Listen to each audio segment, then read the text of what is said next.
ஒன்று ராஜாக்கள் 22ஆம் அதிகாரம் 30வது வசனம் 35வது வசனம்.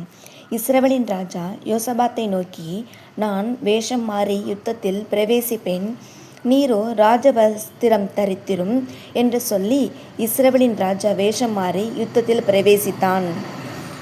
அன்றைய தினம் யுத்தம் அதிகரித்தது. ராஜாவை சீரியருக்கு எதிராக ரதத்தில் நிறுத்தி வைத்தார்கள்.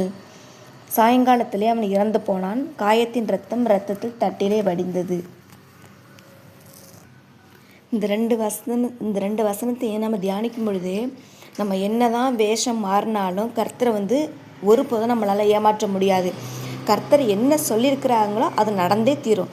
ஆகாபை பற்றி எலியாவின் மூலம் அவர் முன்பே கூறியிருந்தது தான் அப்போ நடந்தது. அதனால் கர்த்தருக்கு முன்னாடி நாம் நடிக்கிறதோ பொய் சொல்கிறதோ எதுவுமே இல்லாமல் உண்மை எதுவோ கர்த்தருக்கு நம்ம உண்மையாக இருந்தால் எப்பொழுதும் நம்மளை அவங்க வழிநடத்தி கூட்டிகிட்டு போவாங்க. அதனால் கர்த்தர் நம்ம எத்தனை வேஷம் போட்டாலும் கர்த்தரை ஒருபோதும் ஏமாற்ற முடியாது.